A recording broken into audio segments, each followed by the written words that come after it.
Hello Drew, this is your completed KR Revan lightsaber. So in this video I'm going to be going over generally how to use it and things you should keep in mind, and how I went about installing it, because I did tell you I have this specific way that I had to install it to make it work pretty well that I think you'll be happy with. So we'll start with that. Here, I'm going to ship it in the same tube that you shipped it to me in, and I'll also include this battery here. So let me just go over the chassis itself. So this lightsaber is the KR Revan, I believe the first generation, from what you told me, and also from what I can tell, because I don't imagine Cal would design this in a way, or in a similar way, with his new KR Revans, because the button solution is a bit annoying. It works, but it's not my favorite, that's for sure. So this is pretty straightforward. I'm going to unscrew this section first and show you what I've got up in the top. There you go. So up here you can see the NeoPixel connector. I 3D printed this holder to go inside of it. It sits right inside of the little holder that was in there. So that was pretty straightforward. And as you can see, you've got these two channels. So what that does is it holds the buttons. These buttons, what you do to get the little capsule here, the metal capsule, that's where you put the tactile switches. You put the tactile switches in the little metal capsule, and then these buttons sit on top of it. But you have to slide these buttons into the hilt first, let them fall into the little holes that hold them. So you slide the button in there, let them sit, and then you slide the capsule all the way through, and then you have to align the buttons, and then it slides all the way through. It's a bit hard to describe, but the build video I'll show that off for sure, because it was a big part of this build.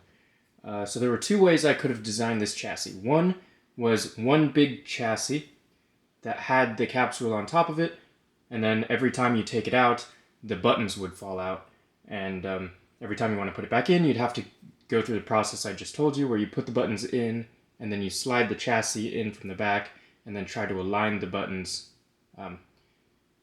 to slide the whole thing all the way in.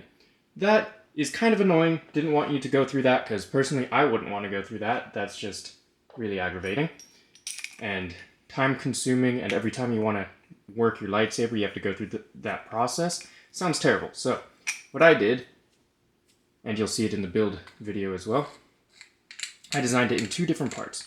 I'll open it up. There we go. I'll show that part later. Here is the chassis. As you can see, it is just one tube, which is pretty straightforward, pretty easy, and then you have a rotary chassis PCB on top. This is how I got it so that the capsule section is separate. So the capsule section has the other side of the rotary chassis PCB, the one with the pins. Don't know if you can see it. It's a bit dark in there. Let me get a flashlight. Should be able to see it a little bit. Yeah, see those pins in there? Yeah, that's the other side of the rotary chassis PCB. I 3D printed, designed a holder for it that goes onto the bottom of the metal section I was showing you. Oops, hit the camera stand. So I designed a 3D printed part to go around the bottom section of the capsule, then the 3D printed part to hold the NeoPixel connector inside of the capsule, and then you put the switches inside the capsule like it's supposed to go, and it has a little isolated pod, the whole thing, switch NeoPixel pod. So I had to design that, make sure it works, and then before I glued it in place I had to make sure it all worked together. The last step I did was glue it in place with E6000, so you should be able to remove it if you put like a lot of force on it. So nothing you'd normally be doing would ever knock it out. So if you ever do need it to come out for whatever reason, just unscrew this top section, put something on the metal part, and then just push in the downward direction really hard, or use some acetone to just loosen up the glue a little bit. But it's just E6000, so it's not permanent, but it's also a really strong hold. So it's not going absolutely anywhere. No rattle, nothing. The only rattle when you shake it comes from the buttons, because they sit a little bit loose here, as you can see.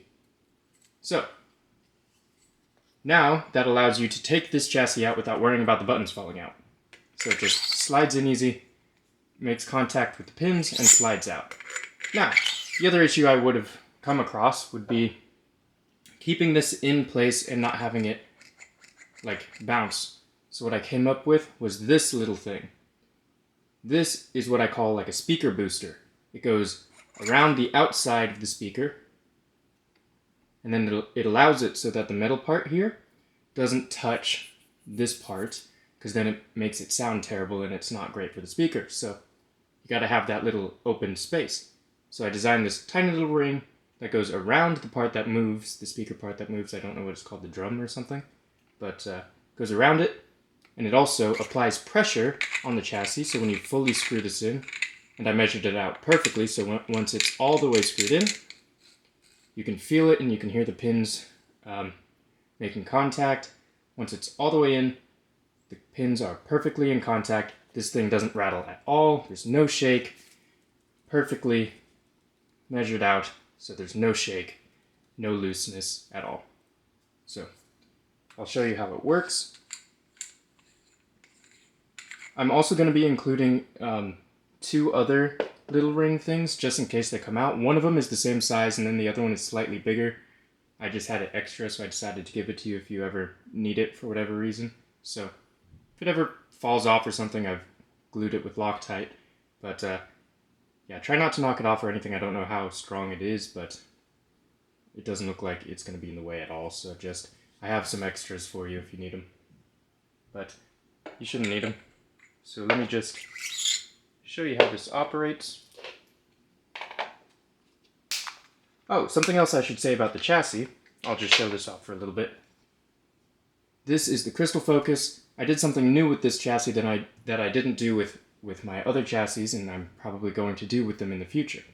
I added a little shelf, don't know if you can see it, shelf right above the CrystalFX so that it can't pop out if there's a lot of pressure on the wires and stuff.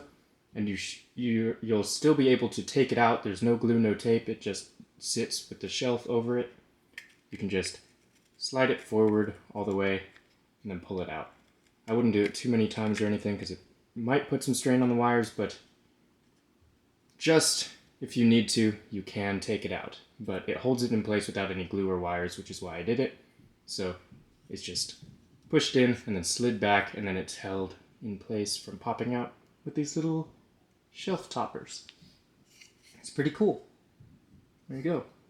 So yeah, this is your SD card. This is where all the fonts, all the config files, and etc. are going to be operating. It's different from Profi because Profi you use the micro USB. For this one you use the SD card. Micro USB is only for like RICE connections or updating firmware or whatever, but a lot of that you can just do with the Bluetooth. Since you added Bluetooth here, you don't ever really need the micro USB. So I'll show you that a little bit later. But yeah, this is where all your fonts are. We have the Kyber's Workshop along with the other standard fonts that I add, and that comes with the CrystalFX. I set it up with 30 sound fonts, 30 blade profiles, somewhere around there. I think it's 29 sound fonts. And then 30 blade profiles, which is the animations and styles, and then 30 colors. So let's put in the battery. Negative goes here, positive goes here. I actually had to turn the volume down to like 35% or something, because when I had it at 75, it was really, really loud to the point where it was quite painful, and then I just kept toning it down to the point where it's really loud, but not quite painful, and that happened to be 35. Don't know why it's so loud for this one, but it is. So, there you go. And then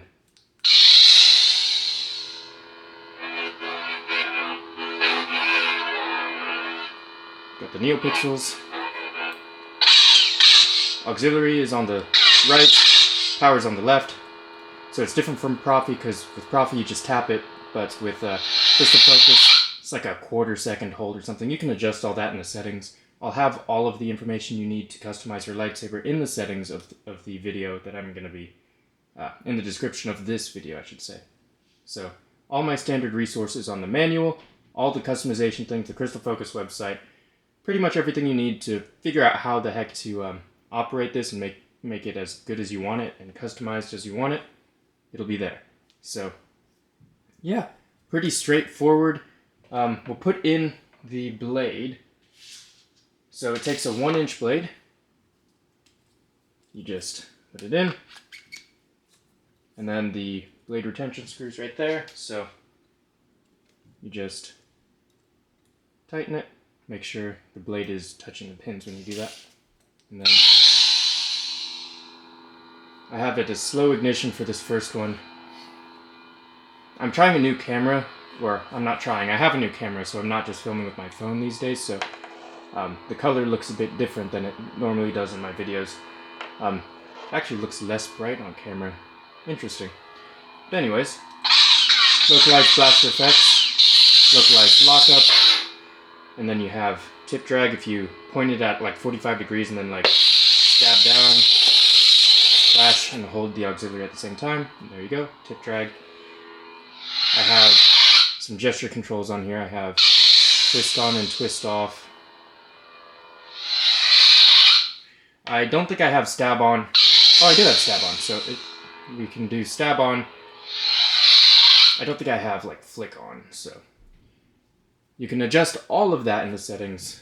You just got to find it in the manual to figure out what the heck you can add, because there's a lot of things that I'm just discovering every time I read the manuals. Like, oh, I forgot that it can do that. So we'll cycle through a little bit. Actually, you know what? We'll start on this one. There you go. I'll show you color change, which is auxiliary and power at the same time. Then I set it up so you can twist it, but there's also a mode where you can like angle, but I like the twist better. So you can choose the color, and then when you find the color that you like, I'll just go back to red. You just hold down the blade profiles. You hold down the button to switch to blade profiles, and then you can go through all the different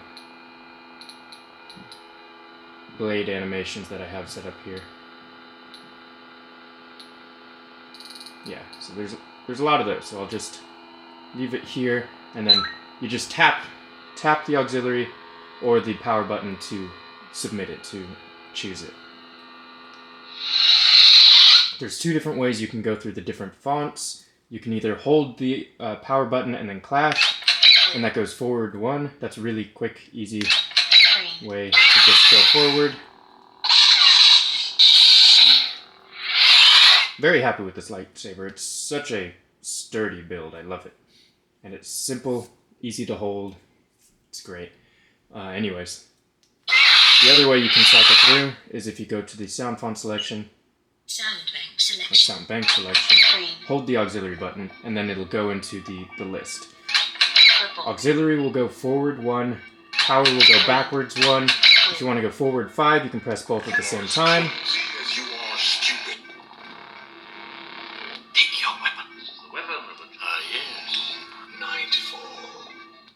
And then you just choose it by holding down the power button. Excuse me. So yeah, we've got all of these cool fonts. I guess I'll show you the Bluetooth now. I'll just put this down. Hopefully it doesn't roll away. It likes to roll. So Bluetooth. The thing you should keep in mind is sometimes the CrystalFX app, because there's two different apps you can have. You could have the CrystalFX or the ForceSync app. The CrystalFX app is the one that you're going to use a lot, because that's specifically made for Crystal Focus with Bluetooth. So that's this one. If I just scan for the lightsaber, it comes up as FSC BT909LE, and then you connect. But the first time you connect, it's going to ask for a password. The password is 6 zeros, 0000000. So, as I was saying, CrystalFX might not find it at first, so you may need to go to the ForceSync app to find it.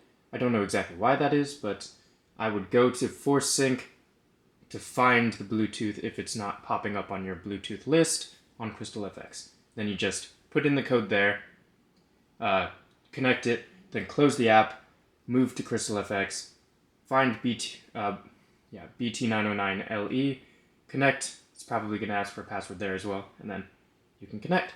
Here is all of your options. This is how you do the firmware update. I may actually need to do that. Actually, no, I don't need to do that because it's already fully updated because it has the gesture controls. But you can go into the bootloader, update firmware, and then it'll update. Firmware updated. There we go. So that's a really fast and easy way to update the firmware. You just need the firmware in there as fw.dat. You can find all the info to do that on the manual. Blade profiles, you can change your, whoops, disconnected. You can change the blade profiles and you can edit it. There's also a blade profile library that you can just do from the internet and upload it to your lightsaber, which is amazing. Volume, remote control, sound fonts, music. You can play music with certain controls. I don't remember what it is. I think it's either double tap when it's off or something like that. But there's a lot of different controls. I think I have that in the description of this video as well, which is just the general quick guide of all the controls for the lightsaber. Here we go. So we can just power it on. We can clash, do all the effects, lock up,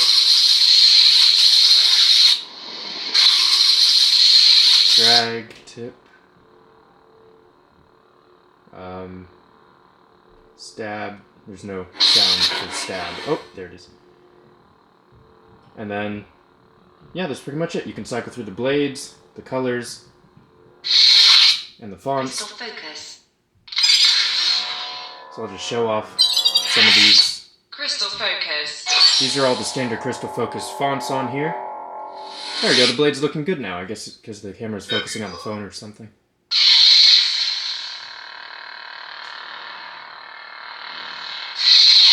Nebula. So yeah, I have 29 of these.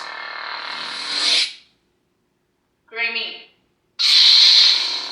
If it ever glitches or something, all you have to do is just turn it off by taking the battery out, put it back in, and that typically fixes it. Either that or you can try and update the firmware again, or just copy all the contents of your SD card, paste it onto your computer into a folder, format your SD card, and then copy the contents back into it.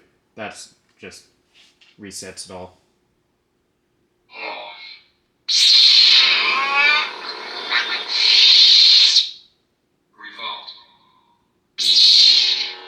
Yep, so this is all my standard setups here. I think it's a good variety. I try to get different blade style on each font, and I try to get all the colors within all of the different fonts so that you can have a good variety.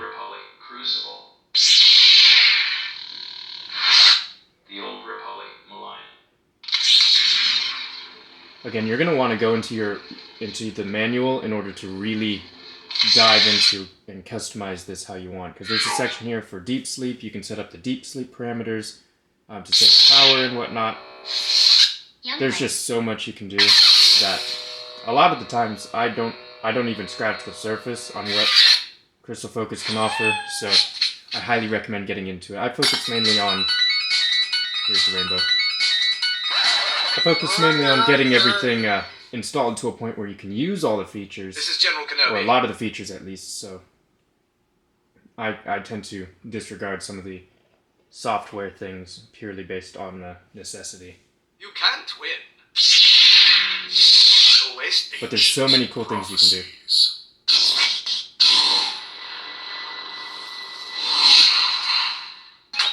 Red.